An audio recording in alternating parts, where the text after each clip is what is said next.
Ang dating reyna ng aking puso, ngayon ay tagalinis na lang ng maruming sahig ng aking ospital. Habang ako ay naghahanda para sa isang marangyang pagtitipon, si Naomi ay nakaluhod sa malamig na semento. Pilit na binubura ang mantsa na tila simbolo ng kanyang abang buhay. Layuan mo ang anak ko, hindi ka karapat-dapat sa amin. Ang bulyaw ng aking ina habang itinutulak ang maruming kamay ni Naomi. Ngunit nang magtama ang paningin namin ng batang nakatago sa likod niya, tila gumuho ang mundo ko. Ang mga mata ng bata ay eksaktong kopya ng sa akin. Tapos na ang 7 taon ng pananahimik. Oras na para sa paniningil. Hanggang saan kaya kayang magsinungaling ng isang ina upang paghiwalayin ng isang ama at ang kanyang sariling dugo? Ang kapal ng mukha mong magpakita rito pagkatapos ng ginawa mo 7 taon na ang nakalilipas. Umalis ka bago ko patawagin ang mga security at ipakaladkad ka palabas ng ospital na ito. Naomi, ang boses ni Doña Helena ay parang isang matalim na talim na humihiwa sa katahimikan ng malawak na lobby ng Harrington Medical Center. Ang bawat salita ay puno ng lason. Bawat kataga ay may layuning durugin ang anumang natitirang dangal ng babaeng nakaluhod sa kanyang harapan. Sa gitna ng kumikinang na sahig na gawa sa mamahaling marmol, si Naomi ay nakaluhod. Ang kanyang mga kamay ay mahigpit na nakakapit sa isang basahang halos himulmol na sa kalumaan. Pilit niyang pinupunasan ang talsik ng kape na hindi sinasadyang natapon ng isang nagmamadaling nurse. Ang kanyang mga daliri ay namumula sa lamig ng tubig at sa higpit ng pagkakahawak, ngunit mas matindi ang lamig na nanunuot sa kanyang puso. Ang kanyang suot na kupas na uniforme ng isang janitress ay tila isang malaking insulto sa karangyaan ng paligid. Isang paligid na pagmamay-ari ng pamilyang minsan ay naging bahagi ng kanyang mga pangarap bago ang lahat ng iyon ay maging abo. Madam, pasensya na po. Nagtatrabaho lang po ako rito ng maayos. Kailangan ko lang po ang trabahong ito para sa gamot ng anak ko. Ang nangangatal na sagot ni Naomi, hindi man lang niya magawang iangat ang kanyang paningin. Ang kanyang tinig ay halos pabulong. Natatabunan ng ingay ng kanyang sariling pagsusumamo sa loob ng kanyang dibdib. Isang malutong na tawa ang kumawala sa mga labi ni Doña Helena, isang tawang walang bahid ng awa. Anak, pagkatapos mong magnakaw sa amin, gagamitin mo ang awa para manatili rito? You are a virus, Naomi, at ang mga virus ay dapat nililinis sa ospital na ito. Sa sandaling iyon, tila huminto ang mundo para kay Naomi. Ang kanyang lalamunan ay nanikip, nagmistulang may mga tinik na nakabara rito, kaya hindi siya makahinga ng maayos. Ang kanyang paningin ay nagsimulang lumabo dahil sa mga luhang pilit niyang pinipigilan. Naramdaman niya ang panginginig ng kanyang buong katawan, isang reaksyong pisikal sa matinding kahihiyang nararanasan sa harap ng maraming taong nanonood. Ang basahang hawak niya ay nabitawan niya nang hindi niya namamalayan. Bumagsak ito sa basang sahig na parang isang simbolo ng kanyang gumuho na buhay. Ang bawat tibok ng kanyang puso ay parang isang mabigat na martilyo na pumapalo sa kanyang dibdib, masakit at nakakapanghina. Anong kaguluhan ito? Ang boses na yon, isang baritono at malamig na tinig na tila nagmula sa kailaliman ng kanyang nakaraan. Naramdaman ni Naomi ang biglang pagtayo ng kanyang mga balahibo. Ang bawat hibla ng kanyang pagkatao ay tila nakakilala sa awtoridad at pamilyar na bango ng lalaking paparating. Dahan-dahang nag-angat ng tingin si Naomi. At doon, sa gitna ng marangyang pasilyo, nakatayo ang isang lalaking tila kinuha mula sa kanyang mga alaala, ngunit mas matikas at mas malamig ang aura ngayon. Si Michael Harrington, ang lalaking minsan niyang minahal, nang higit pa sa kanyang sarili. Ang lalaking naniniwalang traidor siya. Ang mga mata ni Michael ay tumama sa kanyang mga mata. Sa loob ng ilang segundo, tila nawala ang ingay ng ospital. Nakita ni Naomi ang pagkabigla sa mga mata ng lalaki. Isang mabilis na kidlat ng emosyon bago ito napalitan ng matinding galit at pandidiri. Ngunit bago pa makapagsalita si Michael, isang maliit na kamay ang humawak sa laylayan ng uniforme ni Naomi. "Mama, bakit ka po umiiyak? Sino po sila?" Isang batang babae, may suot na kupas na t-shirt at may bitbit na lumang manika, ang lumitaw mula sa likuran ng isang poste. Ang kanyang mga mata ay malaki, malalim, at may kakaibang kinang, ang eksaktong kopya ng mga mata ni Michael Harrington. Naramdaman ni Michael ang isang kakaibang sipa sa kanyang kaisipan. Ang kanyang hininga ay tila na bilanggo sa kanyang baga habang nakatingin sa mukha ng bata. Ang galit na kanina lang ay nag-aalab ay tila nabuhusan ng malamig na tubig, napalitan ng isang nakakalitong takot at pagtataka. Ang batang ito, na may 7 taong gulang na marahil, ay tila isang salamin ng kanyang sariling kabataan. Mabilis na hinila ni Naomi si Annie sa kanyang tabi. Pilit na itinatago ang bata sa likod ng kanyang manipis na katawan. Ang kanyang puso ay nagwawala sa takot, hindi para sa kanyang sarili, kundi para sa lihim na pilit niyang ibinaon sa limot. "Michael, huwag mo siyang pansinin. Pinapaalis ko na ang magnanakaw na ito," wika ni Doña Helena. Mabilis na lumapit sa kanyang anak upang harangan ang paningin nito. "Halika na, may meeting ka pa sa mga board members." Ngunit hindi natitinag si Michael. Ang kanyang paningin ay nakapako sa bata, sa mga maliliit na daliri nito na nakakapit sa ina, at sa pamilyar na hugis ng ilong at labi nito. Ang bawat segundo ng katahimikan ay tila 1,000 karayom na tumutusok sa katahimikan ng labi. Ang katotohanan ay tila isang anino na nagsisimulang magpakita. Unti-unting binabalot ang lahat ng kasinungalingang itinanim ng panahon. Tumalikod si Naomi, kinuha ang kanyang balde at basahan ng mabilisan. Ang kanyang mga galaw ay puno ng desperasyon na makalayo. "Aalis na po kami. Pasensya na po." Habang naglalakad palayo si Naomi, habang hila-hila ang bata, naiwang nakatayo si Michael sa gitna ng malawak na lobby. Ang kanyang kamay ay nakakuyom, ang kanyang mga kuko ay bumaon sa kanyang palad hanggang sa makaramdam siya ng hapdi. Ngunit mas masakit ang katanungang paulit-ulit na umaalingaw sa kanyang isipan. Isang tanong na tila susunog sa lahat ng kanyang paniniwala sa nakalipas na 7 taon. Sino ba talaga ang tunay na nagnakaw sa ating dalawa, Naomi? Ang pera ba na nawala? O ang 7 taon ng buhay ng batang yon na mayroon ng aking mga mata? Mabilis ang paghakbang ni Naomi. Halos kaladkarin niya ang maliit na si Annie habang tinatahak ang madilim at makipot na pasilyo patungo sa labasan ng mga empleyado. Ang kanyang hininga ay putol-putol. Ang bawat singhap ay may kasamang hapdi sa kanyang dibdib. Hindi niya nilingon ang likuran. Natatakot na baka ang mga mata ni Michael ay nakatitig pa rin sa kanya. Sinusunog ang bawat hibla ng kanyang itinatagong lihim. Ang ingay ng kanyang sariling mga yapak sa semento ay tila isang mabilis na tambol na nagbababala ng panganib.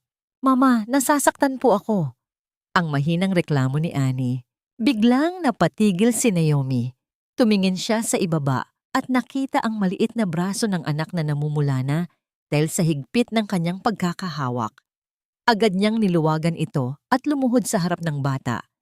Pilit na pinapakalma ang kanyang nanginginig na mga kamay. "Pasensya na, anak. Pasensya na si Mama. Kailangan lang nating magmadali. Baka mahuli tayo sa huling biyahe ng dive." Kinuha niya ang dulo ng kanyang uniforme at pinahid ang pawis sa noo ng anak, kahit na ang sarili niyang mga mata ay nangingilid ang luha. Samantala, sa loob ng lobby, akmang susunod si Michael nang maramdaman niya ang isang mahigpit na pagkapit sa kanyang braso. Isang matapang at mamahaling amoy ng pabango ang bumalot sa kanyang pandama. Amoy na malayo sa amoy ng sabon at pawis na naiwan ni Naomi. "Babe, where are you going? Kanina pa tayo hinihintay sa boardroom." Ang malambing ngunit may awtoridad na boses ni Sofia.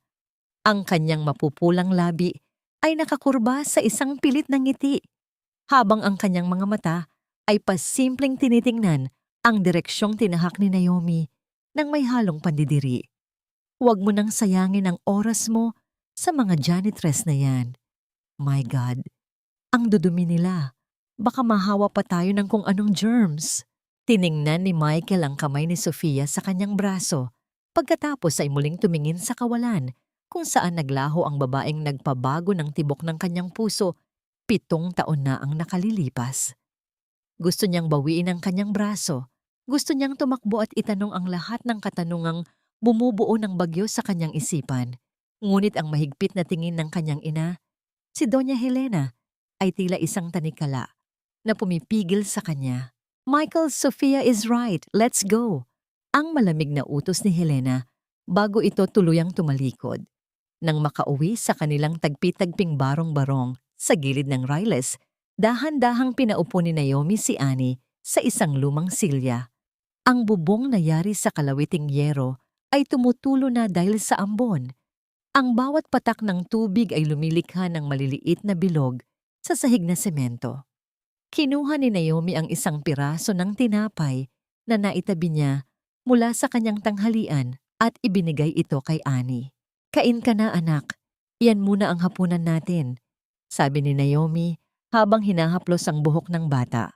Kinuha ni Annie ang tinapay, ngunit bago niya ito isubo, ay nakita niya ang isang payat na pusa na nakasilong sa ilalim ng kanilang lamesa.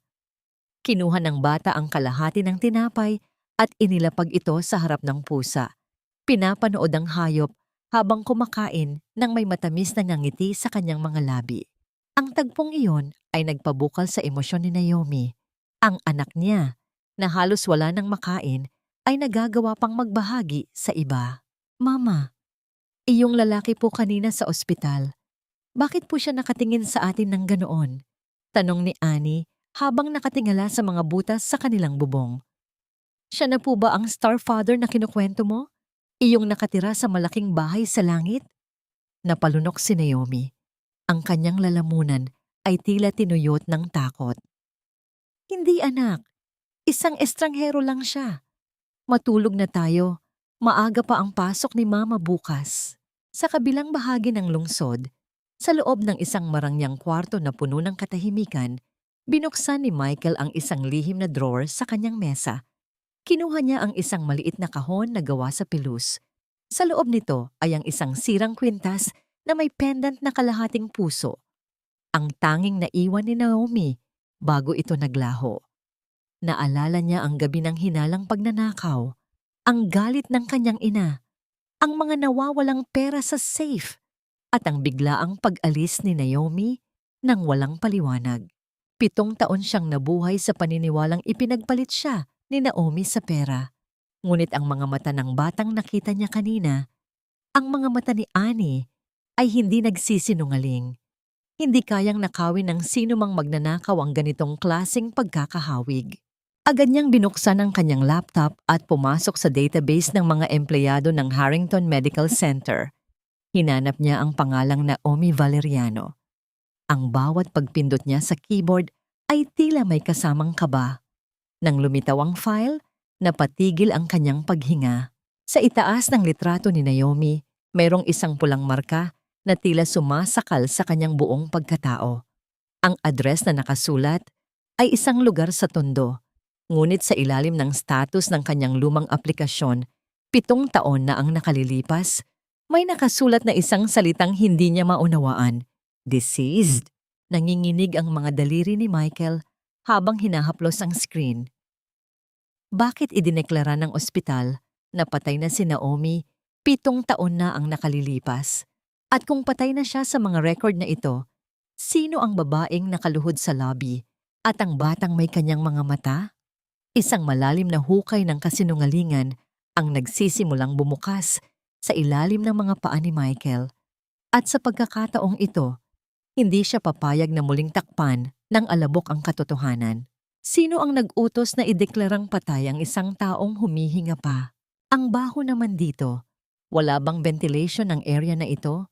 O sadyang may mga basurang hindi dapat hinahayaang gumagala sa hallway?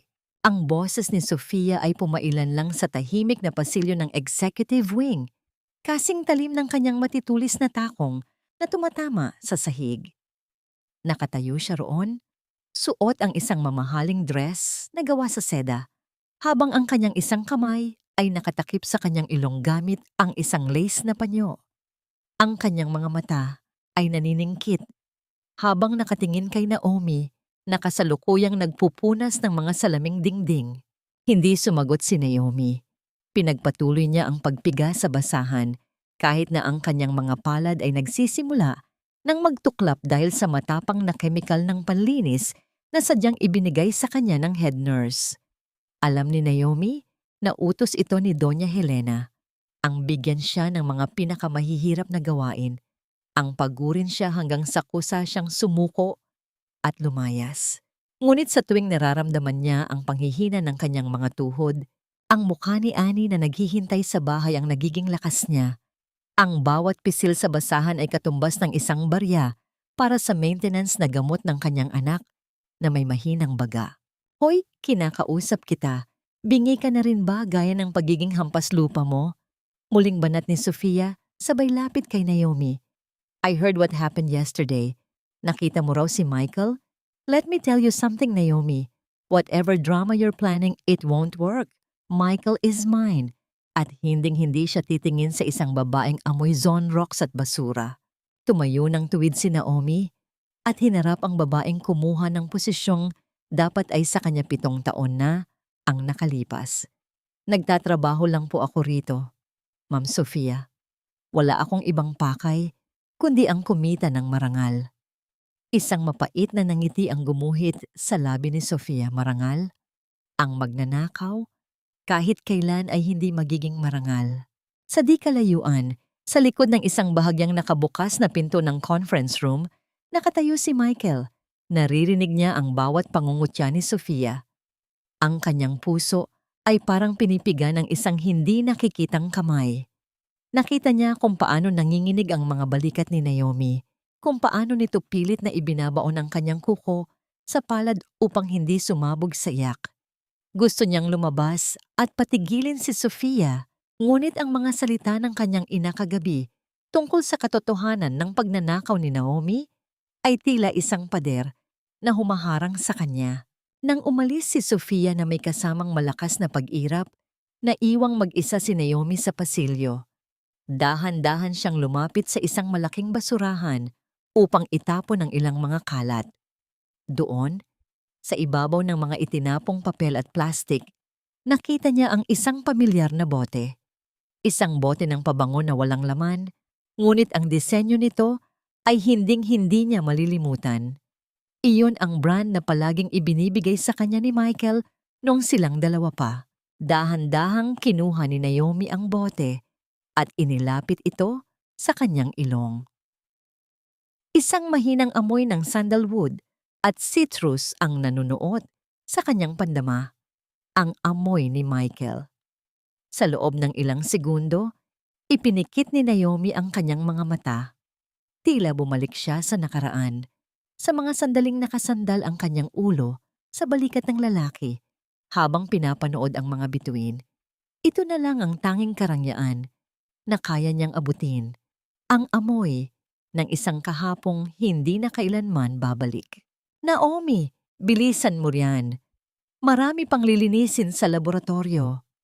Ang sigaw ni Aling Rosa mula sa kabilang dulo. Mabilis na itinago ni Naomi ang bote sa kanyang bulsa. Ang kanyang muka ay namumula sa takot na baka may nakakita sa kanya. Napansin niya ang pagkabalisa sa mukha ni Aling Rosa. Ang matandang janitress ay palaging umiiwas sa tuwing dumadaan si Doña Helena. Tila may isang mabigat na sikretong nakadagan sa kanyang dibdib na ayaw niyang pakawalan. Opo, Aling Rosa, susunod na po, sagot ni Naomi habang bitbit ang kanyang balde ng maruming tubig. Habang naglalakad siya sa tapat ng opisina ni Michael, biglang bumukas ang pinto. Lumabas si Sofia na may dalang tasa ng mainit na kape. Sa isang iglap, habang papalapit si Naomi, sinadya ni Sofia na iunat ang kanyang paa. Walang babala ang pagkatisod ni Naomi. Ang balde ng maruming tubig ay tumalsik Bumuhos sa mamahaling carpet at sa sapatos ni Sofia habang si Naomi ay bumagsak ng pasubsob sa matigas na sahig. Isang malakas na tunog ng pagtama ng kanyang tuhod sa semento ang umalingaw-ngaw sa tahimik na pasilyo. "Oh my God! My shoes! My dress!" Tili ni Sofia, bagaman may ningning ng tagumpay sa kanyang mga mata. "Look at what you did, you clumsy brat! Michael, look!" Bumukas ang pinto at lumabas si Michael. Ang kanyang paningin ay unang tumama kay Naomi na nakahandusay sa sahig, basang-basa ng maruming tubig, at ang kanyang mga palad ay gasgas na dahil sa pagkakasubsob. Ang bote ng pabango na itinatago ni Naomi ay gumulong palabas ng kanyang bulsa at tumigil mismo sa tapat ng sapatos ni Michael. Tumingin si Michael sa bote. Pagkatapos ay kay Naomi na pilit tumatayo habang tinitiis ang sakit. Ang katahimikan sa pasilyo ay tila isang mabigat na kumot na bumabalot sa kanila. Habang ang bawat patak ng maruming tubig mula sa uniforme ni Naomi ay tila tunog ng isang pusong muling nadudurog sa harap ng taong minsan ay nangakong poprotekta sa kanya. Bakit mo pa itinatago ang alaala ng taong kinamumuhian mo na dapat? Naomi, tumigil ang mundo ni Michael habang nakatingin sa bote ng pabangong dahan-dahang huminto sa tapat ng kanyang mga sapatos. Ang bote na yon, na kahit luma at gasgas na, ay tila isang piraso ng kanyang sariling kaluluwa na matagal na niyang pilit na ibinabaon sa limot. Tiningnan niya si Naomi na nanginginig ang mga kamay habang pilit na itinatago ang kanyang mga sugat sa palad. "Naomi," ang mahinang sambit ni Michael, ang kanyang boses ay puno ng hindi maipaliwanag na pait. Dahan-dahan niyang iniunat ang kanyang kamay upang tulungan ang babaeng nakasubsob pa rin sa basang carpet. "Let me help you." Ngunit bago pa man dumapo ang kanyang mga daliri sa balikat ni Naomi, mabilis na lumayo ang babae.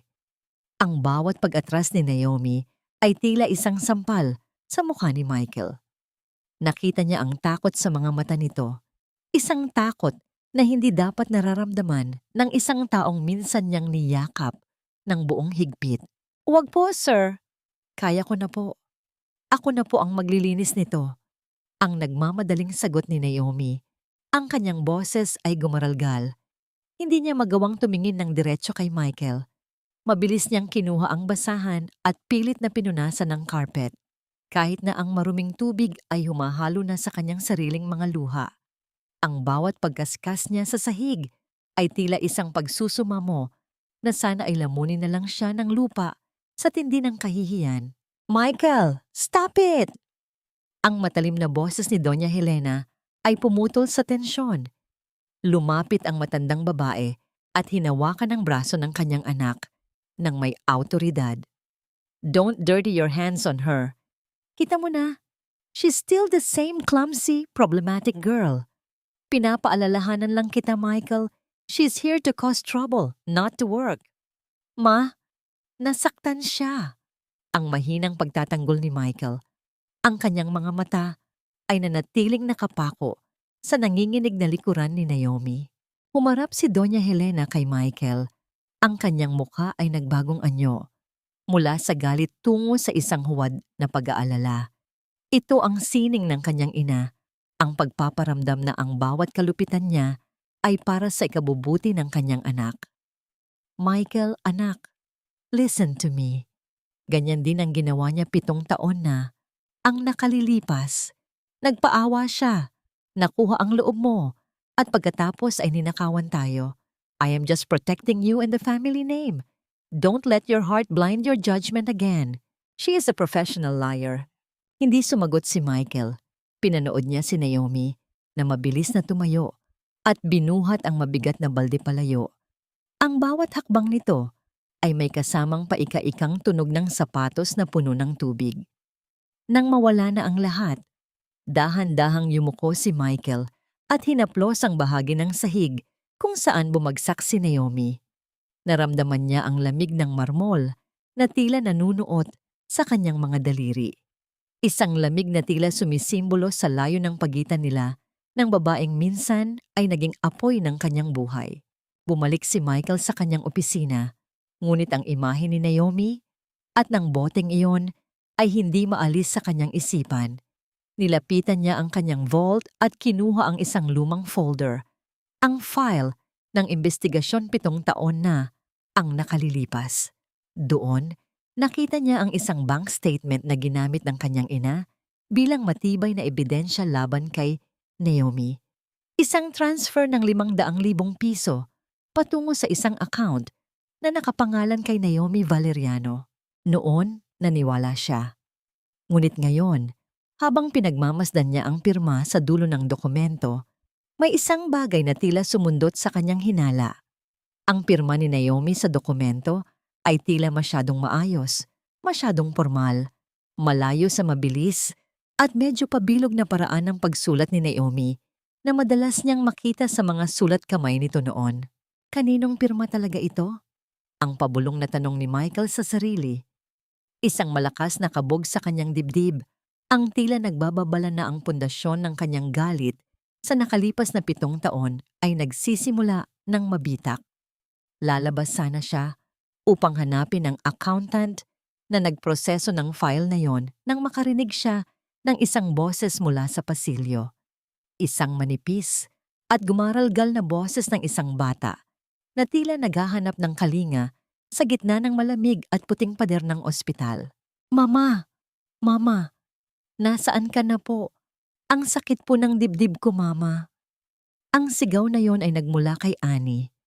Ang bata ay nakatayo sa dulo ng hallway, nakahawak sa kanyang dibdib habang pilit na humihinga. Ang kanyang muka ay kasing puti na ng kanyang t-shirt. Ang mga luha ay mabilis na dumadaloy sa kanyang mga pisngi. At sa bawat pagtawag niya ng mama, tila may isang bahagi ng puso ni Michael na unti-unting nadudurog. Bakit narito pa ang bata? At bakit tila walang sino mang tumutulong sa kanya sa gitna ng karangyaan ng ospital na ito? "Mama, hindi po ako makahinga. Parang may nakadagan po sa dibdib ko." Ang boses ni Annie ay halos isang hininga na lamang, mahina at gumaralgal, habang ang kanyang maliliit na kamay ay mahigpit na nakakapit sa laylayan ng basang uniforme ni Naomi. Ang labi ng bata ay nagsisimulang mawalan ng kulay. Nagiging malaasul sa ilalim ng malamig na ilaw ng ospital, habang ang bawat pagsinghap niya ay may kasamang huni na tila isang ibong may bali ang pakpak. Naramdaman ni Naomi ang matinding panlalamig ng kanyang sariling mga kamay. Binuhat niya ang anak ng buong lakas, kahit na ang kanyang sariling tuhod ay nanginginig pa rin mula sa pagkakadapa kanina. Tumakbo siya patungo sa accounting office ng ospital. Ang kanyang mga yapak ay lumilikha ng basang tunog sa malinis na sahig. Ang kanyang puso ay nagwawala. Bawat tibok ay tila isang sigaw ng desperasyon. "Ma'am, parang awa niyo na po. Kahit advance lang po sa sahod ko ngayong buwan." Ang pagsusumamo ni Naomi sa harap ng glass window ng cashier. "Kailangan lang po ng anak ko ng nebulizer at gamot. Mataas na po ang lagnat niya. Hirap na po siyang huminga." Ang cashier, na abala sa pagbibilang ng makapal na bundle ng pera, ay hindi man lang nag-angat ng tingin. "Janitress ka rito, di ba? Isang linggo ka pa lang sa trabaho, tapos advance agad? Hindi pwede. Policy ng hospital, lalo na kay Doña Helena, walang cash advance para sa mga probationary employees. Doon ka sa charity ward pumila, wag dito sa executive." "Pero ma'am, puno po ang charity ward. Sabi nila, baka bukas pa may bakante." Ang sigaw ni Naomi, ang kanyang mga luha ay tuluyan ng umagos. Pumapatak sa mukha ni Annie na nakasandal sa kanyang balikat. "Ngayon ko na po kailangan. Buhay ng anak ko ang nakataya rito." "Security! Pakialis ang babaeng ito rito. Nakakaistorbo sa mga kliyente." Ang malamig na utos ng cashier habang senyas sa 2 bantay. Naramdaman ni Naomi ang pagtulak sa kanya palabas. Ang bawat puwersa ng kamay ng security sa kanyang braso ay tila isang pagtataksil ng mundong tanging karangyaan lang ang kinikilala.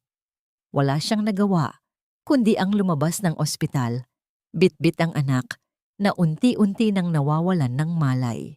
Sa labas, ang langit ay tila nakikiramay sa kanyang pagdadalamhati. Isang biglaang unos ang bumuhos, ang bawat butil ng ulan ay tila mga maliliit na bato na humahagupit sa balat ni Naomi. Binuksan niya ang kanyang lumang payong, ngunit sa isang malakas na ihip ng hangin, ang mga tadyang nito ay nabali at tumupi. Walang pag-aalinlangan, binitawan ni Naomi ang payong. Hinubad niya ang kanyang manipis na jacket at ibinalot ito ng buong higpit kay Annie. Pinilit niyang protektahan ang anak gamit ang sariling katawan. Hinahayaan ang bawat hagupit ng ulan na tumama sa kanyang likuran. Naglakad siya sa gitna ng baha. Ang kanyang mga paa ay sumasadsad sa putik. Pilit na tinatahak ang daan patungo sa pinakamalapit na botika sa labas ng compound ng mga Harrington. Sa di kalayuan, sa loob ng isang itim na SUV na may madilim na tint, nakaupo si Michael. Nakatitig siya sa bintana, pinapanood ang anino ng isang babaeng sumasabak sa unos habang may yakap na bata. Ang bawat hakbang ng babaeng iyon ay puno ng hirap. Tila bawat segundo ay isang pakikipaglaban sa kamatayan. Nang madaanan ng kanyang sasakyan ang babae, bahagyang bumagal ang takbo nito. Nakita ni Michael ang mukha ni Naomi, ang mga mata nitong nakapikit habang humaharap sa ulan. Ang mga labi nitong gumagalaw na tila nagdarasal, at ang pagkakayakap nito kay Annie na tila ito ang pinakamahalagang kayamanan sa buong mundo. Naramdaman ni Michael ang isang matinding hapdi sa kanyang dibdib, isang pakiramdam na tila siya ang nagkakait ng hangin sa batang iyon.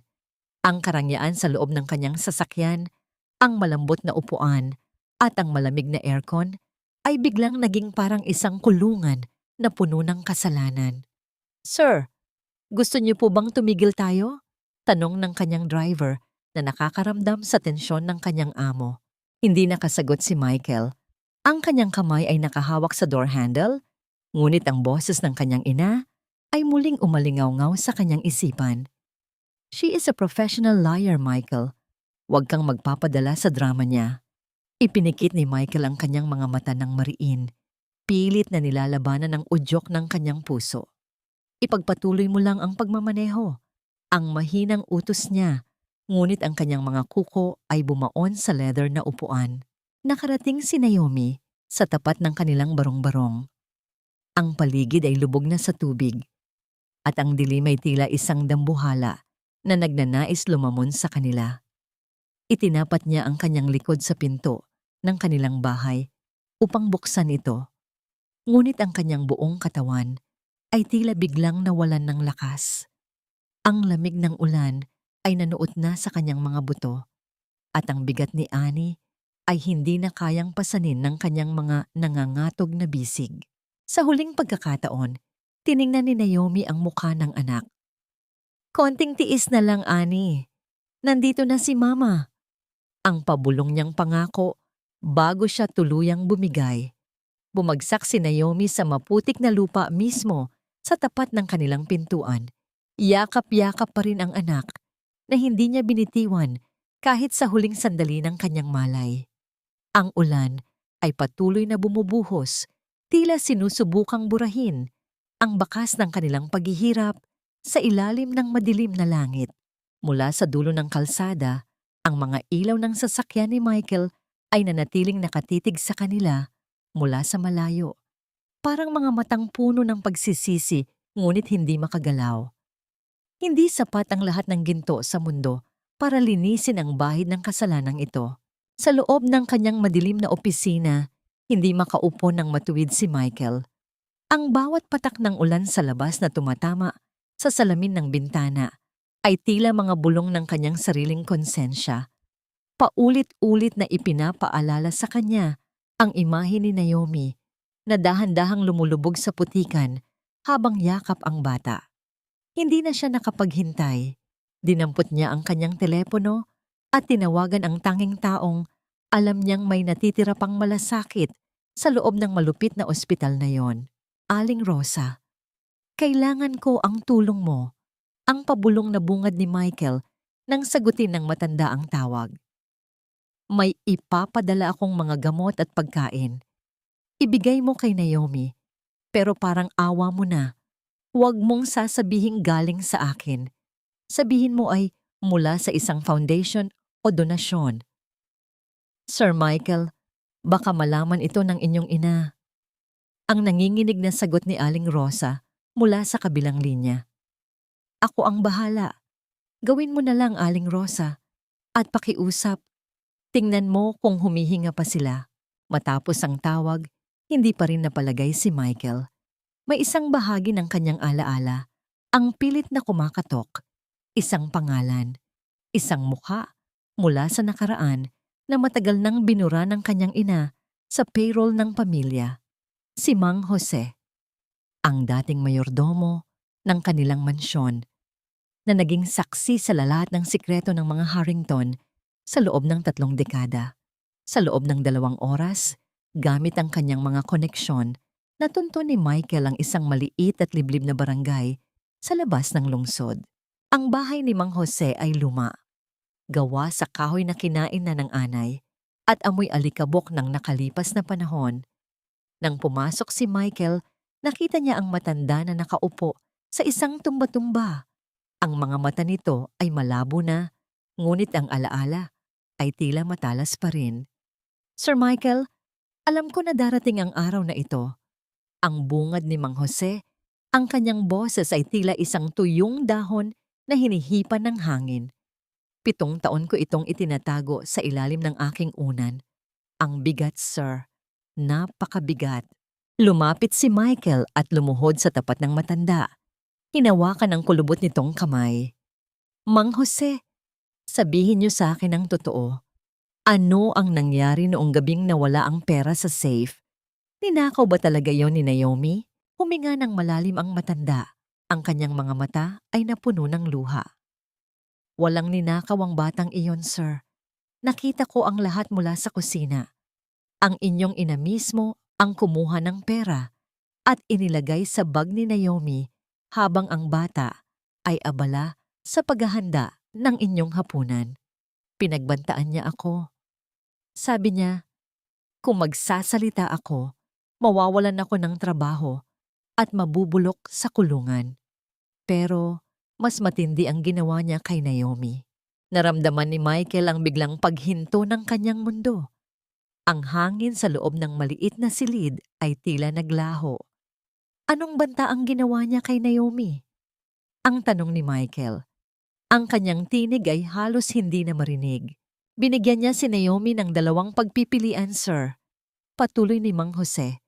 Ang makulong habang buhay dahil sa pagnanakaw o ang tanggapin ng pera at maglaho ng tuluyan. Sabi ng Donya, kung hindi aalis si Naomi, sisiguraduhin niyang hinding-hindi ka magiging masaya at babagsak ang kumpanya dahil sa iskandalo. Isinakripisyo ni Naomi ang kanyang sarili para sa inyong kinabukasan. Sir Michael, umalis siya para hindi ka masira. Dahan-dahang tumayo si Mang Jose at kinuha ang isang maliit na nakatuping papel mula sa loob ng isang luma at kalawanging lata ng biskwit. Inabot niya ito kay Michael. Sa loob niyon ay isang tuyot at maitim na bulaklak ng sampagita. Ang huling bulaklak na pinitas ni Naomi sa hardin bago siya tuluyang pinalaya sa mansyon. Ito lang ang naiwan niya, sir. Sabi niya, ibigay ko raw ito sa inyo kapag handa na kayong makinig sa katotohanan. Wika ni Mang Jose. Hinawakan ni Michael ang tuyot na bulaklak. Ang bawat talulot nito ay tila isang piraso ng pusong nadurog. Isang simbolo ng 7 taon ng kawalan ng katarungan. Ang kanyang pagsisisi ay tila isang dambuhala na lumalamon sa kanyang buong pagkatao. Nagmula sa kanya ang sakit na dinanas ni Naomi. Ang kanyang kawalan ng tiwala ang naging pinakamatalim na patalim na sumugat sa babaeng tanging nagmahal sa kanya ng totoo. Nasaan ang mga CCTV footage ng gabing iyon, Mang Jose? Tanong ni Michael. Ang kanyang galit ay nagsisimulang mag-alab ng tahimik. Ipinasira ng Donya ang lahat, sir. Pero alam ko, may isang kopya ang technician na tinanggal din noon. Hindi ko lang alam kung nasaan na siya ngayon. sagot ng matanda. Habang naglalakad si Michael palabas ng bahay, hindi niya napansin ang isang itim na motorsiklong nakaparada sa di kalayuan. Ang driver nito ay dahan-dahang ibinaba ang kanyang helmet at kinuha ang kanyang radyo. Sa loob ng mansyon ng mga Harrington, si Doña Helena ay tahimik na humihigop ng kanyang tsaa habang nakikinig sa ulat sa kabilang linya. Ang kanyang mukha ay hindi nagpakita ng anumang takot, kundi isang masidhing determinasyon na protektahan ang kanyang trono. I see. So pinili niyang maghalungkat sa basura. Ang malamig na sambit ni Helena habang ibinababa ang tasa sa plato nito na lumikha ng isang matunog na kalansing sa tahimik na silid. Ayusin niyo ang lahat. Make sure Mang Jose won't be able to tell any more stories. At ang babaeng yon, siguruhin ninyong hindi na siya makakabangon sa putikang kinaroroonan niya. Ang utos ay ibinigay ng walang pag-aalinlangan, habang sa labas, ang langit ay muling nagbabanta ng isang mas malakas na unos. Ang bawat hakbang ni Michael sa maputik na eskinita ng tondo ay tila isang paglalakad sa ibabaw ng nagbabagang mga uling. Ang amoy ng stagnant na tubig sa kanal at ang tunog ng mga tumutulong bubong ay sumasabay sa mabigat na kabog ng kanyang dibdib. Huminto siya sa harap ng isang pinto na yari lamang sa pinagtagpi-tagping plywood. Huminga siya ng malalim, pilit na pinapakalma ang kanyang nanginginig na mga daliri bago dahan-dahang kumatok. Nang bumukas ang pinto, ang mukha ni Naomi na puno ng pagod at takot ang bumungad sa kanya. Nanlaki ang mga mata ng babae at mabilis na sinubukang isara ang pinto. Ngunit mas mabilis ang kamay ni Michael na humarang sa awang nito. Naomi, kailangan nating mag-usap. Hindi ako aalis hanggat hindi mo sinasabi ang totoo. Ang pabulong na pagsusumamo ni Michael. Ang kanyang tinig ay basag, malayo sa mapagmataas na CEO na nakita ni Naomi sa ospital. Pilit na pinigil ni Naomi ang kanyang sarili na huwag humagulgol. Wala na tayong dapat pag-usapan, Sir Michael. Umalis na kayo. Baka makita pa kayo ng mga tao rito at maiskandalo pa ang pangalan nyo. Hindi ako narito para sa pangalan ko, Naomi. Narito ako para sa bata. Pumasok si Michael sa loob ng maliit na barong-barong kahit hindi pinapahintulutan. Ang kanyang paningin ay agad na dumapo sa maliit na papag kung saan nakahiga ang natutulog na si Annie. Ang bata ay mukhang masigla na ng kaunti dahil sa mga gamot na palihim na ipinadala ni Michael sa pamamagitan ni Aling Rosa. Ngunit ang kapayapaan sa mukha nito ay tila isang malaking sampal sa konsensya ni Michael. Lumapit si Michael sa tabi ng papag at tiningnan ng bata ng malapitan. Pagkatapos ay dahan-dahan siyang humarap kay Naomi, ang kanyang mga mata ay puno ng pagsusumamo. Naomi, sabihin mo sa akin, diretsuhin mo ako. Siya ba? Siya ba ang anak ko? Tila tumigil ang paghinga ni Naomi. Ang bawat hibla ng kanyang pagkatao ay gustong sumigaw ng oo. Nasabihing, ang batang ito, ang bunga ng kanilang pag-iibigan na pilit na pinaghiwalay ng malupit na tadhana. Ngunit naalala niya ang mukha ni Doña Helena. Naalala niya ang banta nito. Kapag nalaman ni Michael, sisiguraduhin kong maglalaho ang batang yan sa mundong ito. Hindi, ang malamig na sagot ni Naomi. Bagaman ang kanyang mga kamay ay mahigpit na nakakapit sa kanyang palda hanggang sa mamuti ang kanyang mga buko-buko. Hindi siya sa iyo, Michael. Nakahanap ako ng iba pagkatapos mong maniwala na nagnakaw ako sa inyo. Ibang lalaki ang ama ni Annie, kaya pakiusap, lumayo ka na sa amin. Naramdaman ni Michael ang matinding hapdi sa kanyang dibdib, na tila may isang malaking bahagi ng kanyang puso ang binunot ng buhay. Ngunit habang nagsasalita si Naomi, napansin ni Michael ang isang luma at plastic na folder na nakapatong sa isang maliit na cabinet sa gilid. Dahil sa pagmamadali ni Naomi na harangan siya, bahagyang bumukas ang folder at lumabas ang isang piraso ng papel. Habang abala si Naomi sa pagpunas ng kanyang mga luha at pag-iwas ng tingin, mabilis na dinampot ni Michael ang papel. Ito ang birth certificate ni Annie. Mabilis na binasa ni Michael ang bawat detalye. Ang petsa ng kapanganakan ni Annie. Saktong 9 na buwan matapos ang huling gabi na magkasama sila ni Naomi, 7 taon na ang nakalilipas. Ngunit ang mas lalong nagpaguho sa mundo ni Michael ay ang bahaging nakalaan para sa pangalan ng ama. Blanko ito.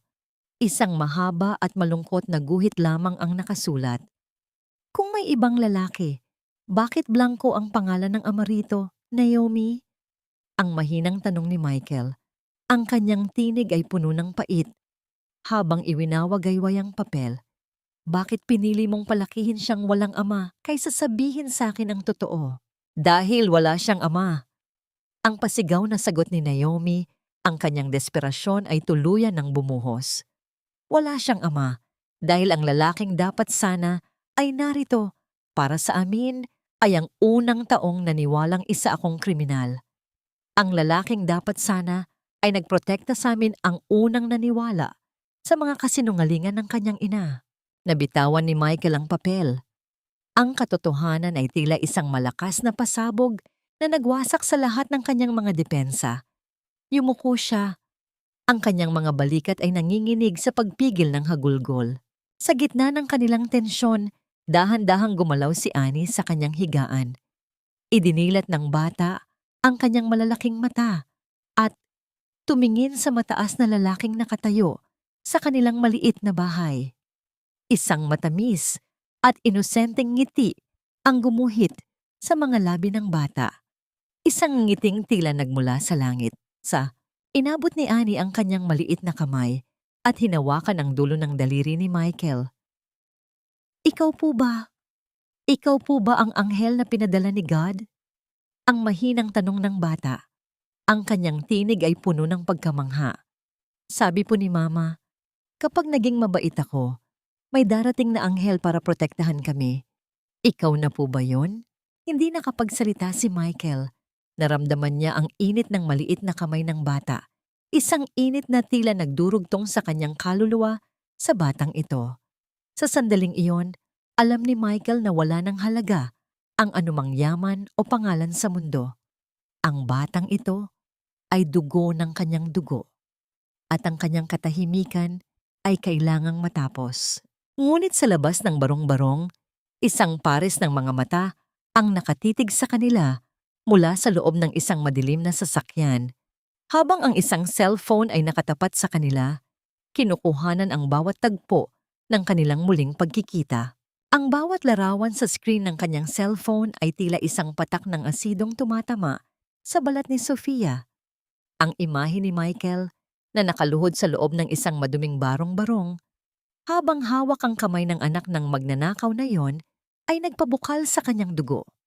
Ang kanyang mga kuko na may kulay pulang pintura ay bumaon sa kanyang mamahalin na case ng telepono hanggang sa makarinig siya ng mahinang lagutok. Akala mo ba ay hahayaan kitang sirain ang lahat ng pinaghirapan ko, Naomi? Isang basura ka lang na dapat ay matagal nang itinapon. Ang pabulong na sumpa ni Sofia, ang kanyang boses ay nanginginig sa matinding selos at galit. Kinabukasan sa ospital, pumasok si Naomi ng may mabigat na pakiramdam. Ang bawat hakbang niya sa puting pasilyo ay tila may kasunod na bulungan. Ang mga nurse na dati ay hindi siya pinapansin ay tahasang tumitingin sa kanya nang may panghahamak. Nang makarating siya sa locker room ng mga janitress, tila huminto ang tibok ng kanyang puso. Ang kanyang locker ay punong-puno ng bandalismo.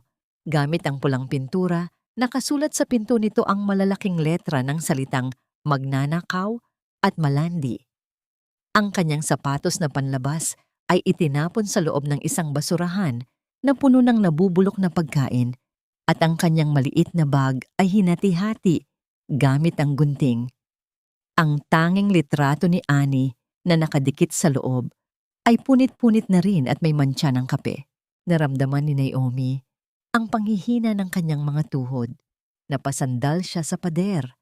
Ang kanyang mga kamay ay dahan-dahang itinakip sa kanyang mukha habang ang mga luhang kanina pa niya pinipigilan ay tuluyan ng bumuhos. Wala siyang kalaban-laban. Ang bawat gamit na meron siya ay bunga ng pagod at puyat. At sa isang iglap, tila binaboy ang lahat ng ito ng isang taong hindi niya man lang kilala ang mukha. Bagay lang yan sa'yo. Hindi sapat ang pintura para itago ang baho ng pagkatao mo. Ang mapanguyam na boses ni Sofia ang umalingaw-ngaw sa pintuan. Nakatayo siya roon, nakatiklop ang mga braso, habang pinapanood ang pagdurusa ni Naomi ng may ngiti ng tagumpay. Ngunit hindi nagtagal ang kanyang kasiyahan. Isang malakas na yabag ng sapatos ang narinig mula sa pasilyo. Dumating si Michael. Ang kanyang mukha ay kasing tigas ng bato at ang kanyang mga mata ay nag-aapoy sa galit. Hindi siya tumingin kay Sofia. Sa halip, diretso siyang lumapit kay Naomi. Nang makita ni Michael ang kalagayan ng locker at ang punit-punit na litrato ni Annie, tila may sumabog sa loob ng kanyang dibdib. Dahan-dahan siyang yumuko. Kinuha ang kanyang sariling mamahaling panyo at nagsimulang punasan ang pintura sa pinto ng locker ni Naomi. Michael, what are you doing? Pinapahiya mo ang sarili mo sa harap ng mga empleyado. Ang tili ni Sofia na tila hindi makapaniwala sa nakikita. Hindi sumagot si Michael. Patuloy lang siya sa paglilinis. Ang kanyang bawat galaw ay puno ng pag-iingat at respeto. Isang kilos na tila nagsasabing hindi siya papayag na muling tapakan ang dangal ni Naomi. Nang matapos niya ang isang bahagi, hinarap niya si Sofia. Mula sa araw na ito, ang sino mang mananakit o lalapastangan kay Naomi ay mananagot sa akin. At Sofia, huwag mong isipin na hindi ko alam kung sino ang nasa likod nito. Ang malamig na babala ni Michael. Dinala ni Michael ang usapin hanggang sa boardroom ng mga Harrington. Sa harap ng mga board members, mariing ipinagtanggol ni Michael ang pananatili ni Naomi sa trabaho at ang pangangailangang itigil ang anumang panggigipit sa mga rank-and-file employees.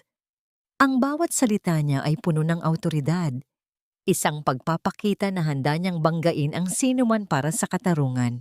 Ngunit pagkatapos ng meeting, hinarang siya ni Doña Helena sa kanyang opisina.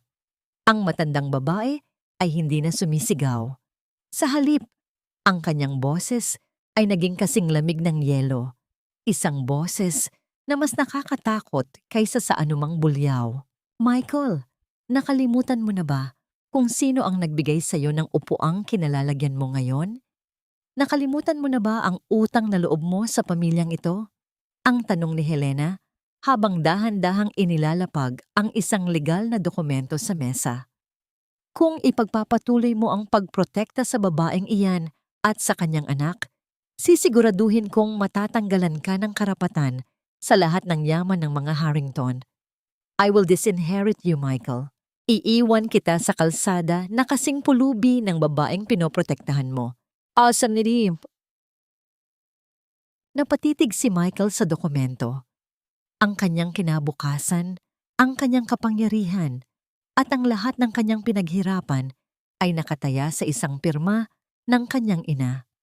Tumingin siya sa bintana at doon sa ibaba, nakita niya si Naomi na kasalukuyang naglilinis ng mga bintana. Sa ilalim ng mainit na araw, payat at tila matitibag ng hangin, ngunit nananatiling nakatayo. Gawin mo ang gusto mo, ma. Ang mahinang sagot ni Michael na tila isang deklarasyon ng digmaan. Ngunit tandaan mo, ang pera ay pwedeng makuha, pero ang dugo ko na dumadaloy sa batang iyon, hinding-hindi mo mabubura. Habang papalabas si Michael, isang misteryosong package siyang iniwan sa kanyang mesa.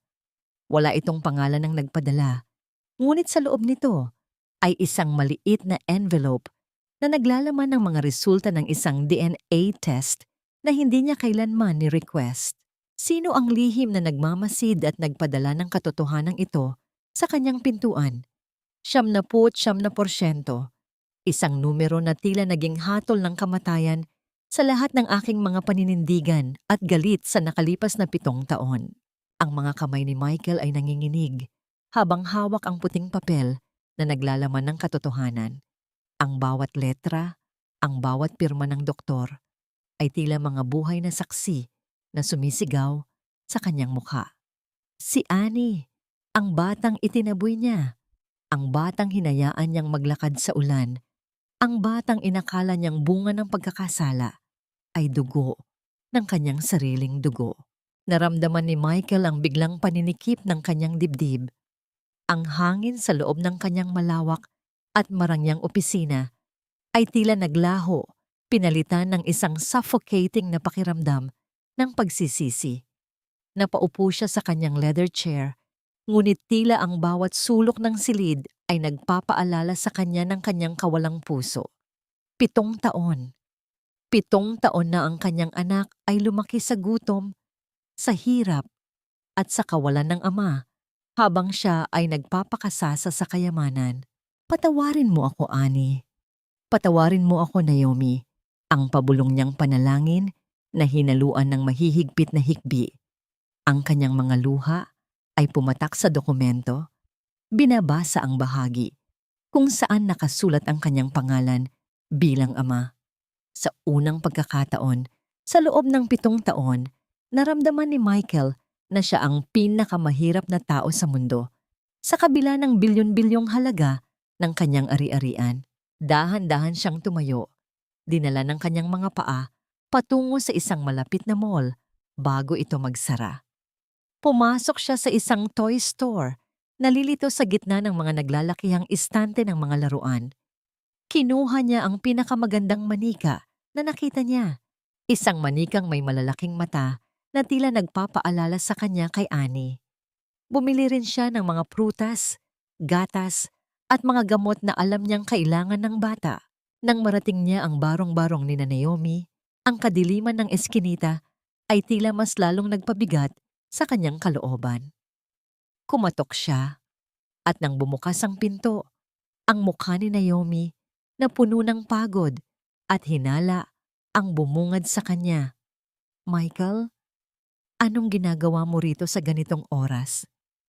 Ang malamig na tanong ni Naomi habang pilit na humaharang sa pintuan. Naomi, gusto ko lang ibigay ito kay Annie. At ang mga gamot na ito, ang nauutal na sagot ni Michael, iniaabot ang mga supot na dala niya. Tiningnan lamang ni Naomi ang mga dala ni Michael ng may panghahamak. Sa tingin mo ba ay mabibili ng mga plastik na laruan at prutas ang 7 taon na pangungulila ng anak ko? Sa tingin mo ba ay sapat na yan para burahin ang lahat ng sakit na idinulot mo at ng pamilya mo? Naomi, alam ko na ang totoo. Ang mahinang sambit ni Michael, ang kanyang mga mata ay nagsusumamo. Alam mo na? At ngayon ay narito ka para magpakaama? Isang mapait na tawa ang kumawala kay Naomi. Huli na, Michael. 7 taon na ang huli mo. Huwag mong dungisan ang tahimik naming buhay ng marumi mong pera. Umalis ka na. Isinara ni Naomi ang pinto sa harap mismo ng mukha ni Michael. Naiwang nakatayo ang lalaki sa labas. Yakap ang manikang hindi man lang nakita ng kanyang anak. Ang bawat patak ng ambon ay tila sumasabay sa kanyang panlulumo. Ngunit bago pa man siya makahakbang palayo, ang kanyang telepono ay biglang tumunog ng malakas sa gitna ng katahimikan ng gabi. Ang boses ni Aling Rosa sa kabilang linya ay puno ng takot at pagmamadali. Sir Michael, si Annie. Isinugod po sa emergency room. Hindi na po siya makahinga at kailangan daw po ng agarang pagsasalin ng dugo. Pero ang sabi ng mga doktor, kailangan daw po ay mula sa isang kadugo dahil sa komplikasyon ng kanyang dugo. Naramdaman ni Michael ang isang matinding kuryente na dumaloy sa kanyang buong katawan. Hindi siya nag-aksaya ng panahon. Binitawan niya ang lahat ng kanyang dala sa putikan at tumakbo patungo sa kanyang sasakyan. Paparating na ako. Sabihin mo sa kanila, paparating na ang ama niya. Wala siyang karapatang mabuhay sa ilalim ng pangalang Harrington. Isang iskandalo ito, nasisira sa lahat ng pinaghirapan natin, Michael. Ang tinig ni Doña Helena ay pumailan lang sa loob ng emergency room, kasing talim ng mga makinang tumutunog sa paligid. Habang ang bawat segundo ay mahalaga para sa buhay ni Annie, Ang tanging inaalala ng matandang babae ay ang prestihiyo ng kanilang pamilya. Nakatayo siya sa tapat ng kanyang anak, ang kanyang mga mata ay naniningkit sa galit habang pilit na hinaharangan ang daan patungo sa laboratorio. Sa kabilang dulo ng pasilyo, si Naomi ay nakaluhod sa sahig, ang kanyang mga kamay ay nakasara ng mahigpit habang bumubulong ng mga dasal na tila hindi na lumalabas sa kanyang tuyot na lalamunan. Ang kanyang uniforme ay gusot-gusot at may bakas pa ng putik mula sa eskinita. Isang malaking kaibahan sa malinis at maputing paligid ng ospital. Ang kanyang buong mundo ay nakasalalay sa isang manipis na glass window kung saan makikita ang kanyang anak na may mga tubo sa katawan. Naramdaman ni Michael ang isang matinding apoy na nag-aalab sa kanyang dibdib, isang galit na hindi niya kailanman naramdaman para sa kanyang sariling ina. Hindi ito tungkol sa pangalan, Ma. Tungkol ito sa buhay ng anak ko. Anak? Pinili mong maniwala sa isang DNA report na hindi natin alam kung saan galing. Michael, be rational. Ang pilit na hila ni Helena sa braso ng kanyang anak. Kapag nalaman ng publiko na may anak ka sa isang janitress, babagsak ang stocks natin. Hayaan mong ang ospital ang humanap ng ibang donor. Marami tayong pera. Bibili tayo ng dugo. Hindi na bibili ang oras, Ma. Ang sigaw ni Michael, na tila isang kulog na nagpatahimik sa lahat ng mga nurse na dumadaan. At hinding-hindi ko ipagpapalit ang buhay ng anak ko para sa mga numero sa stock market. Mabilis na tinabig ni Michael ang kamay ng kanyang ina at lumakad patungo sa kinaroroonan ng doktor. Ang bawat hakbang niya ay puno ng determinasyon. Ang kanyang puso ay nagwawala sa kaba, ngunit may kasamang kakaibang liwanag ng pag-asa. Dinala si Michael sa loob ng isang silid na katabi lamang ng kinalalagyan ni Annie. Doon, pinahiga siya sa isang kama. Ang amoy ng alkohol at ang malamig na pakiramdam ng metal ay hindi niya inalintana. Ang tanging nakikita niya ay ang kanyang anak sa kabilang panig ng salamin, si Annie na maputla, maliit at tila isang kandilang malapit ng mamatay. Sir, magsisimula na po tayo, ang mahinang sabi ng nurse. Naramdaman ni Michael ang pagtusok ng karayom sa kanyang ugat. Pinanood niya ang matingkad na pulang likido na dahan-dahang dumadaloy sa manipis na tubo, ang kanyang sariling dugo. Ang buhay na nagmumula sa kanya ay unti-unti nang tinatahak ang daan patungo sa maliit na katawan ni Annie. Sa mga sandaling iyon, tila nawala ang lahat ng ingay ng mundo. Ang galit ng kanyang ina, ang panunokso ni Sophie at ang bigat ng kumpanya ay tila mga aninong naglaho. Ang tanging mahalaga ay ang bawat patak ng dugo na nagdurugtong sa kanila ng kanyang anak. Dahan-dahang iniunat ni Michael ang kanyang kabilang kamay at idinikit ito sa salamin na naghihiwalay sa kanila. Sa kabilang panig, tila nararamdaman ni Annie ang kanyang presensya. Ang bata ay bahagyang gumalaw. Ang kanyang maliliit na daliri ay tila pilit na inaabot ang anino ng kanyang ama. Laban, Annie. Nandito na si Papa. Ang pabulong na pangako ni Michael, habang ang isang luha ay dahan-dahang pumatak mula sa kanyang mga mata at nabasa ang kanyang pisngi. Ngunit sa labas ng silid, hindi pa tapos si Doña Helena. Kausap niya ang Chief of Security ng ospital. Ang kanyang mukha ay puno ng isang madilim na plano. Kung hindi niya mapipigilan ang pagsasalin ng dugo, sisiguraduhin niyang pagkatapos nito ay hinding-hindi na muling makakatapak si Naomi at ang bata sa loob ng kumpanyang Harrington. Habang nagpapatuloy ang transfusion, napansin ni Michael ang isang nurse na pumasok sa silid ni Annie at may inilagay na isang hindi pamilyar na gamot sa IV drip ng bata. Ang mga galaw ng nurse ay mabilis at tila balisa. Palaging tumitingin sa pintuan. Bakit tila may kakaiba sa gamot na yon? At bakit ang nurse na yon ay hindi ang itinalagang nangangalaga kay Annie kanina? Huwag mong hayaang maging anino mo ang batang iyan, Naomi. Kung mahal mo ang iyong anak, ibibigay mo sa kanya ang langit na hinding-hindi niya maaabot sa piling mo. Ang boses ni Doña Helena ay kasing lambot ng sida, ngunit ang bawat salita ay may talim ng isang balisong. Nakatayo siya sa loob ng VIP recovery room ni Annie.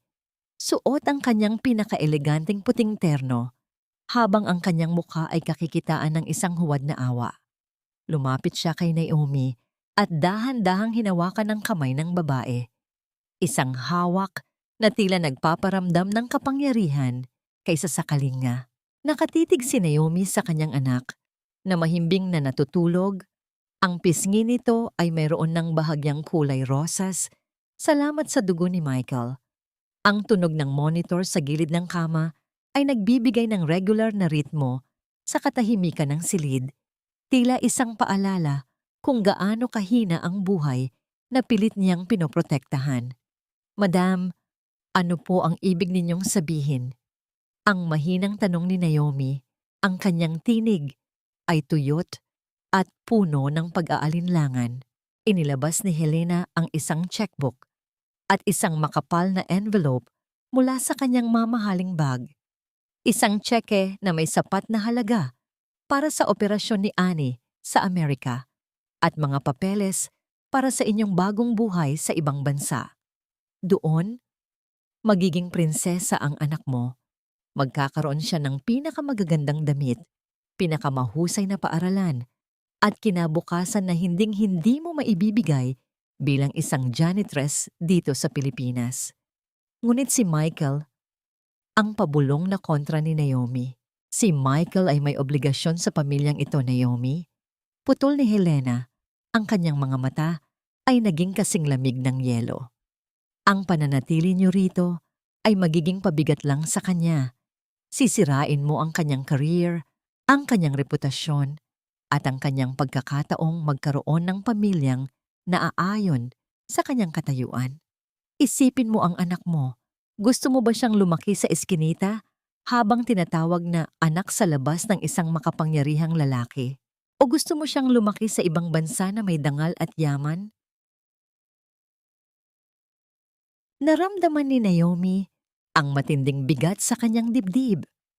Ang bawat salita ni Helena ay tila unti-unting gumugulo sa kanyang isipan at damdamin. Napatingin siya sa mga aparatong nakakabit kay Annie at lalo niyang naramdaman ang hirap ng sitwasyon. Ang hangarin niyang maibigay ang lahat para sa kanyang anak ay tahimik na nakikipaglaban sa kagustuhan niyang manatili sa piling ng lalaking mahal niya sa labas ng silid. Habang nag-uusap ang dalawa, mabilis na kumalat ang isang balita sa mga tabloid at social media. Isang anonymous source na walang iba kundi si Sofia ang naglabas ng mga larawan ni Naomi sa ospital na may malisyosong caption. Ang janitress na nagnanais maging donya. Isang biktima o isang bihasang gold digger? Ang mga komento ng publiko ay puno ng panghuhusga. Tinatawag si Naomi na manggagamit at sumisira sa imahe ni Michael Harrington. Nang ipakita ni Helena ang balitang ito sa kanyang tablet, tila gumuho ang huling depensa ni Naomi. Ang kahihiyang nararamdaman niya ay tila isang higanting alon na lumulunod sa kanya. Nanliit siya sa kanyang sariling paningin. Ang kanyang pagmamahal kay Michael ay tila naging isang malaking pagkakasala sa mata ng mundo. Pirmahan mo na ang kontratang ito, Naomi, para kay Annie, para sa kinabukasan ng bata. Ang huling hirit ni Helena habang iniaabot ang isang ballpen na ginto. Nanginginig ang mga daliri ni Naomi habang hinahawakan ng panulat. Ang bawat patak ng tinta sa papel ay tila isang patak ng kanyang sariling dugo. Nakatingin siya sa natutulog na mukha ni Annie, ang tanging dahilan kung bakit siya humihinga. Sa gitna ng kanyang pagkalito at takot na baka muling saktan ng pamilyang Harrington ang kanyang anak, dahan-dahan niyang inilapat ang ballpen sa ibabaw ng kontrata. Ang tunog ng ballpen sa papel ay tila isang malakas na hiyaw sa pandama ni Naomi. Pinirmahan niya ang dokumentong nag-uutos sa kanya na lisanin ng Pilipinas kasama ang bata at hinding-hindi na muling magpapakita kay Michael Harrington. Mabuting desisyon na iyaman, Naomi. Ngayon, alam ko na talagang mahal mo ang anak mo. Ang nakakangilabot na papuri ni Helena habang mabilis na kinukuha ang papel. Ngunit sa sandaling iyon, ang monitor sa gilid ni Annie ay biglang naglabas ng isang mabilis at hindi regular na tunog. Ang katawan ng bata ay nagsimulang manginig at ang kanyang hininga ay naging kapos. Ang gamot na inilagay ng misteryosong nurse kanina ay nagsisimula ng gumana. Napabitaw si Naomi sa ballpen. Ang kanyang mukha ay napuno ng matinding kilabot. Annie! Annie! Anong nangyayari sa'yo? Habang nagkakagulo sa loob ng silid, si Michael ay kasalukuyang nasa kabilang dulo ng ospital. Tinutunto ng accounting records ng 7 taon na ang nakalipas. Hindi niya alam na sa mga sandaling iyon, ang kanyang anak ay nasa bingit na naman ng kamatayan at ang babaeng mahal niya ay nakapirma na sa sarili nitong hatol ng pagpapatapon. Magagawa pa kaya siyang abutan ni Michael bago ang lahat ay tuluyang maglaho? Walang halaga ang lahat ng yaman na ito kung ang pundasyon nito ay binuo mula sa mga luha ng isang inang walang laban. Nakatayo si Michael sa gitna ng marangyang opisina ng kanyang ina. Hawak ang isang piraso ng papel na tila naging kasing bigat ng 1,000 toneladang bakal. Ang kontratang nilagdaan ni Naomi, ang kasunduan ng pagpapatapon kapalit ng buhay ni Annie. Habang binabasa niya ang bawat salita ng kanyang ina, naramdaman ni Michael ang isang matinding lason na gumagapang sa kanyang mga ugat. Hindi lang pera ang ninakaw ni Helena sa kanila. Ninakaw nito ang kanilang pagkatao, ang kanilang dangal, at ang 7 taon na dapat ay magkasama sila. Ano ito, ma? Ang tanong ni Michael. Ang kanyang boses ay nakakatakot sa sobrang kinalmahan. Isang kalmadong bago ang unos. Lumingon si Doña Helena mula sa kanyang bintana. Hawak ang isang baso ng wine. Ang kanyang mukha ay walang bakas ng pagsisisi. It's for the best, Michael. Binigyan ko siya ng pagkakataong maging marangal sa huling pagkakataon. She signed it willingly. Alam niya na hindi siya nababagay sa mundo natin. Mundo natin? Isang mapait na tawa ang kumawala kay Michael. Ang mundong puno ng kasinungalingan. Ang mundong handang pumatay ng sariling apo para lang sa reputasyon. Alam ko ang ginawa niyo kay Annie, ma. Alam ko ang ipinalagay ninyong gamot sa IV drip niya para lang takutin si Naomi. Sa sulok ng silid, si Sofia ay pilit na nagtatago sa likod ng kanyang tablet. Ngunit hindi nakatakas kay Michael ang panginginig ng mga daliri nito habang tinitingnan ang balitang kumakalat sa internet. At ikaw, Sofia. Lumapit si Michael sa kanyang fiancé. Ang kanyang mga mata ay naniningkit sa puot. Ang akala mo ba ay hindi ko malalaman na ikaw ang nag-leak ng mga malisyosong balitang ito? You are as rotten as the wealth you are so desperate to protect. Michael, I did it for us. Para hindi ka magmukhang kawawa sa harap ng media. Ang tili ni Sofia, pilit na humahawak sa braso ni Michael. Mabilis na tinabig ni Michael ang kamay ni Sofia. Dahan-dahan niyang tiningnan ang bawat sulok ng opisina. Ang mga mamahaling painting, ang mga plake ng parangal, at ang lahat ng simbolo ng kapangyarihang Harrington. Pagkatapos, dahan-dahan niyang kinalas ang kanyang mamahaling relo mula sa kanyang pulso. Isang Patek Philippe na nagkakahalaga ng milyon-milyon, ang simbolo ng kanyang katayuan bilang CEO. Inilapag niya ang relo sa ibabaw ng lamesa ni Helena. Ang tunog ng metal sa kahoy ay tila isang huling hantong ng kanilang ugnayan bilang mag-ina. Ayoko na, ma. Iwanan mo na ang lahat ng ito. I am resigning as the CEO of Harrington Medical Center. Isaksak niyo sa bagaan niyo ang lahat ng yamang ito, ang deklara ni Michael. Mula sa sandaling ito, hindi na ako si Michael Harrington na sunod-sunuran sa inyo. Ako na lang si Michael, ang ama ni Annie at ang lalaking gagawa ng lahat para bawiin ang babaeng sinira niyo. Michael! Kapag lumabas ka sa pintong yan, mawawala ang lahat sa'yo. Magiging pulubi ka. Ang sigaw ni Helena, ang kanyang mukha ay namumula na sa galit at takot na mawalan ng kontrol. Mas mabuti nang maging pulubing may paninindigan kaysa maging bilyonaryong walang kaluluwa. Ang huling sagot ni Michael bago siya tuluyang tumalikod. Mabilis siyang lumabas ng ospital.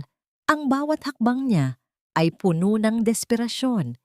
Tinawagan niya si Aling Rosa at doon niya nalaman ang pinakakinatatakutan niyang balita. Isang itim na sasakyan ng pamilya ang kumuha kina Naomi at Annie.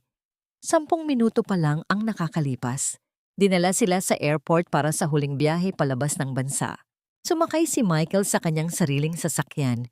Pinatatakbo ito ng lampas sa limitasyon ng bilis. Ang bawat pulang ilaw sa kalsada ay tila isang kaaway na humaharang sa kanyang kaligayahan. Ang kanyang puso ay nagwawala sa kaba. Paano kung huli na siya? Paano kung tuluyan ng naitanim ng kanyang ina ang takot sa puso ni Naomi? Nakarating si Michael sa Ninoy Aquino International Airport. Nagtatakbo siya sa loob ng terminal, hindi pinapansin ang mga taong nakatingin sa kanya. Ang kilalang bilyonaryo na ngayon ay pawisan, gusot ang barong, at may bakas ng luha sa mga mata. Hinanap niya ang gate patungo sa Amerika. At doon, sa gitna ng makapal na tao, nakita niya ang isang pamilyar na anino. Isang babaeng nakayuko, may bitbit na maliit na backpack, at isang batang nakaupo sa wheelchair. Si Naomi at Annie. Naomi! Ang sigaw ni Michael na umalingaw-ngaw sa buong departure area. Huminto si Naomi. Dahan-dahan siyang lumingon. Ang kanyang mga mata ay punong-puno ng gulat at sakit. Nakita ni Michael ang hawak nitong boarding pass na tila isang tanika lang naghihiwalay sa kanila. Ilang hakbang na lang ang pagitan nila, ngunit ang bawat hakbang ay tila isang milya ang layo. Sa mga sandaling iyon, ang announcement ng airport ay narinig. Final boarding call for flight PR-102 to Los Angeles. All passengers, please proceed to the gate immediately.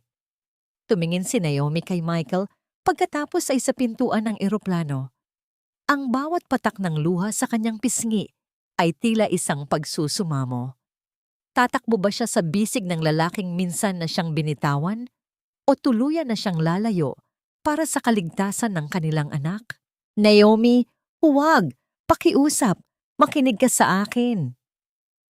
Ang boses ni Michael ay pumailan lang sa abalang paligid ng airport terminal, bumasag sa malamig at mekanikal na tunog ng mga anunsyo. Ang kanyang mga mata ay nagniningas sa desperasyon habang papalapit siya kay Naomi. Ang bawat hakbang niya ay tila isang pagsusumamo sa tadhana na huwag munang isara ang pintuan ng pagkakataon. Napatigil si Naomi sa mismong tapat ng gate. Ang kanyang mga kamay na mahigpit na nakahawak sa hawakan ng wheelchair ni Annie ay nanginginig ng husto. Dahan-dahan siyang lumingon. Nakita niya si Michael, hindi ang makapangyarihang bilyonaryo na nakasuot ng plansadong suit, kundi isang lalaking pawisan, gusot ang barong, at ang muka ay kakikitaan ng matinding pagsisisi. Michael, kailangan naming umalis para ito sa kaligtasan ni Annie. Ang pabulong na sagot ni Naomi, ang kanyang mga luha ay muling pumatak sa kanyang pisngi. Ang sabi ng iyong ina, magiging hadlang lang kami sa buhay mo. Ayokong mawala sa iyo ang lahat dahil sa amin. Mabilis na lumapit si Michael at hinawakan ng kamay ni Naomi, kasabay ng pagkuha niya sa boarding pass na hawak nito. Sa harap ng maraming taong nakatitig, dahan-dahang pinunit ni Michael ang dokumento. Ang bawat piraso ng papel na nahulog sa sahig ay tila simbolo ng pagputol niya sa tanikala ng kanyang nakaraan. Wala na akong pakialam sa yaman, Naomi. Iniwan ko na ang lahat. Resigned na ako bilang CEO. Iniwan ko na ang relo ko, ang posisyon ko, at ang pangalang Harrington sa loob ng opisina ni Mama. Ang deklara ni Michael, ang kanyang boses ay matatag at puno ng paninindigan. Mula ngayon, wala nang magdidikta sa atin. Hindi ko kailangan ng palasyo kung ang kapalit nito ay ang mawala kayong dalawa sa buhay ko. Napatitig si Naomi kay Michael, tila hindi makapaniwala sa sakripisyong ginawa ng lalaki. Ang takot sa kanyang puso ay dahan-dahang napalitan ng isang mainit na pakiramdam ng pag-asa. Sa gitna ng maingay na airport, tila silang dalawa lamang ang umiiral. Dinala ni Michael sina Naomi at Annie sa isang maliit at simpleng rest house sa labas ng lungsod. Isang ari-arian na binili niya gamit ang sariling ipon, malayo sa kontrol ng kanyang ina. Ang bahay ay yari sa kahoy at bato, napapaligiran ng mga puno at bulaklak, at may amoy ng sariwang damo at kalayaan. Nang sumapit ang gabi, ang katahimikan ng paligid ay naging musika sa kanilang mga pandama. Sa loob ng maliit na silid, nakahiga si Annie sa gitna ng isang malapad na kama. Ang bata ay mahimbing na natutulog. Ang kanyang hininga ay regular at payapa. Sa magkabilang tabi niya, nakahiga sina Michael at Naomi. Dahan-dahang iniabot ni Michael ang kanyang kamay at hinawakan ang maliit na kamay ni Annie, habang ang kabilang kamay niya ay humawak sa kamay ni Naomi.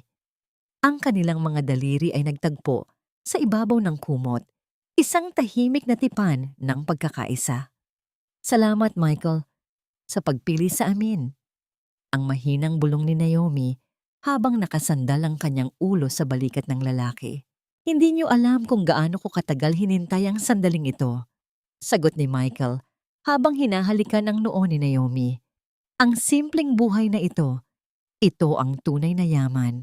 Habang masaya ang maliit na pamilya, isang malaking bagyo ang namumuo sa kabilang panig ng lungsod. Sa lahat ng news channels, lumabas ang isang balitang yumanig sa buong bansa. Isang anonymous whistleblower ang naglabas ng mga dokumento at video na nagpapatunay sa korupsyon at mga ilegal na gawain ni Doña Helena sa loob ng Harrington Medical Center, kabilang ang pagmamanipula sa mga medical records at ang pag-frame up kay Naomi 7 taon na ang nakalipas. Ang imperyong binuo sa kasinungalingan ay nagsisimula ng gumuho. Ngunit sa gitna ng tagumpay ng katotohanan, isang anino ang gumagalaw sa paligid ng kanilang tinitirhang rest house. Ang tunog ng mga tuyong dahon na natatapakan ay narinig sa labas ng bintana. Ang mga ilaw ng isang itim na sasakyan ay dahan-dahang namatay sa dulo ng kalsada. Bumukas ang mga mata ni Michael nang makarinig siya ng isang mahinang kalansing ng metal sa kanilang pintuan. Alam niya ang tunog na yon. Hindi basta-basta susuko ang kanyang ina. Naomi, gisingin mo si Annie. Huwag kang gagawa ng anumang ingay.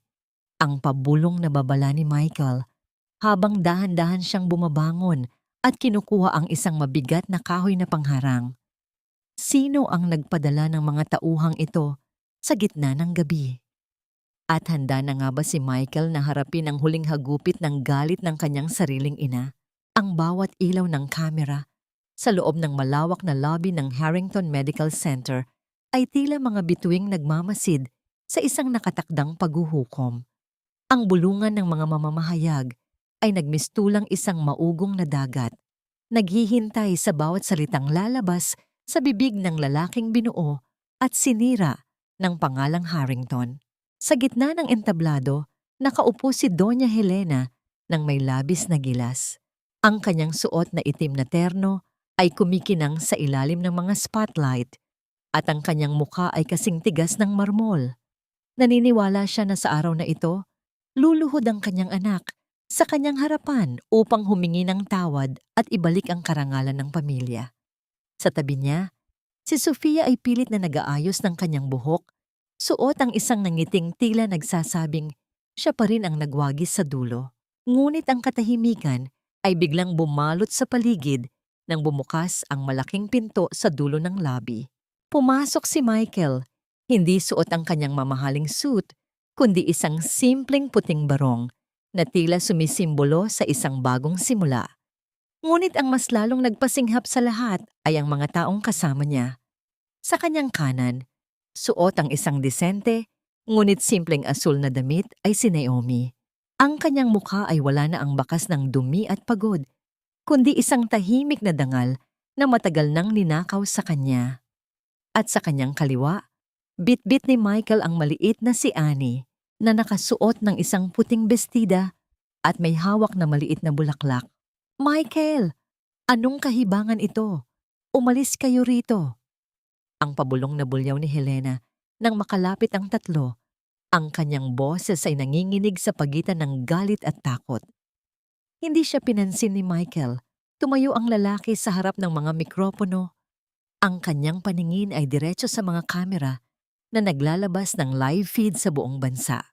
7 taon na ang nakalipas, isang malaking kasalanan ang nagawa sa harap ng inyong mga mata.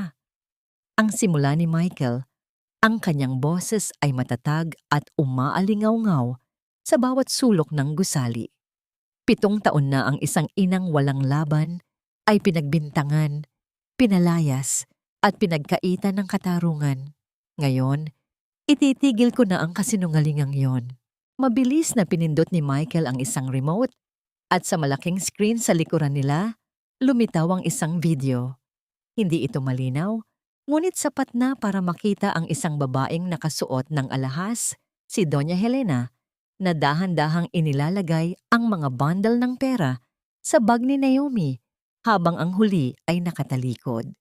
Kasunod nito ay ang voice recording ng pagbabanta ni Helena kay Mang Jose at ang mga dokumento ng ilegal na pagmamanipula sa pondo ng ospital. Ang paligid ay napuno ng ingay ng pagkabigla. Ang mukha ni Helena, na dati ay puno ng garbo, ay tila naging isang tuyong maskara ng kahihiyan. Ang wine glass na hawak ni Sofia ay dahan-dahang nadulas sa kanyang mga kamay. Lumikha ng isang basag na tunog sa sahig na tila simbolo ng kanyang gumuho na pangarap. Ang babaeng nasa tabi ko ay hindi isang magnanakaw. Siya ang biktima ng kasakiman ng pamilyang ito. Patuloy ni Michael, habang ang kanyang mga mata ay nagsisimulang mangilid ang luha. At ang batang ito, si Annie, ay hindi lang isang estranghero. Siya ang aking anak. Ang tanging tunay na yaman na meron ako. Dahan-dahan, sa harap ng milyon-milyong nanonood, ay ginawa ni Michael ang isang bagay na walang sino mang Harrington ang nakagawa sa loob ng mahabang panahon. Tumalikod siya sa media at dahan-dahang lumuhod sa tapat ni Naomi. "Naomi, sa harap ng buong mundo, hinihingi ko ang iyong patawad. Patawad dahil naging mahina ako. Patawad dahil naniwala ako sa mga maling tao." Ang pabulong na sambit ni Michael habang hawak ang kamay ni Naomi. "Mula ngayon, hinding-hindi na muling may tatapak sa iyong dangal. Ang pangalang Harrington ay hindi mo kailangan dahil ang puso ko ang magiging tahanan mo." Napahagulgol si Naomi, hindi dahil sa sakit, kundi dahil sa bigat na sa wakas ay naalis sa kanyang balikat. Hinawakan niya ang pisngi ni Michael. Ang kanyang mga luha ay pumatak sa barong ng lalaki. Isang pagbibinyag ng katotohanan sa gitna ng karangyaan. Sa gitna ng madamdaming tagpong yon, lumapit ang 4 na pulis sa kinaroroonan ni Doña Helena. Ang tunog ng mga posas na inilalabas ay tila isang malakas na hatol sa katahimikan. "Doña Helena Harrington, you are under arrest for fraud, falsification of documents and grave coercion." Ang pahayag ng opisyal. "Bitawan niyo ako. Hindi niyo alam kung sino ang kinakalaban niyo." Ang hiyaw ni Helena, ang kanyang buhok ay gulo-gulo na at ang kanyang mukha ay kakikitaan ng matinding takot habang hinihila siya palabas. "Michael, tutulungan mo ako. Anak kita." Tumingin si Michael sa kanyang ina sa huling pagkakataon ng may halong awa at pait. "Ibinigay ko sa iyo ang lahat, Ma, pero pinili mong nakawin ang pamilya ko. Ngayon, ang katarungan na ang bahala sa iyo." Habang isinasakay si Helena sa sasakyan ng pulis sa gitna ng hiyawan ng hiya mula sa mga taong nasa labas, nanatiling nakatayo sina Michael, Naomi at Annie sa gitna ng lobby. Ang mga ilaw ng kamera ay patuloy na kumikislap, ngunit sa pagkakataong ito, hindi na ito para sa iskandalo, kundi para sa isang kwento ng tagumpay at pagbabalik ng dangal. Ngunit sa gitna ng selebrasyon, Isang malaking katanungan ang naiwan sa isipan ni Michael. Sino ang whistleblower na nagpadala ng mga ebidensyang ito sa tamang oras? At sapat na nga ba ang katarungang ito para hilumin ang mga sugat ng 7 taon na nagdaan? Ang sikat ng araw sa umagang yon ay tila may dalang kakaibang haplos. Hindi ito ang nakapapapasong init ng semento sa ospital, kundi isang malambot na liwanag na nagbibigay buhay sa mga luntiang dahon sa kanilang hardin. Ang hangin ay amoy sariwang damo at dagat, malayo sa amoy ng kemikal at lason ng nakaraan. Mula sa balkonahe ng kanilang simpleng bahay na yari sa kahoy at bato, pinagmamasdan ni Naomi ang isang tagpong tila kinuha mula sa kanyang pinakamagandang panaginip. Sa gitna ng damuhan, tumatakbo si Annie. Ang kanyang malakas na tawa ay umaalingaw-ngaw sa paligid habang hinahabol siya ni Michael. Wala na ang mga tubo sa katawan ng bata. Wala na ang pamumutla.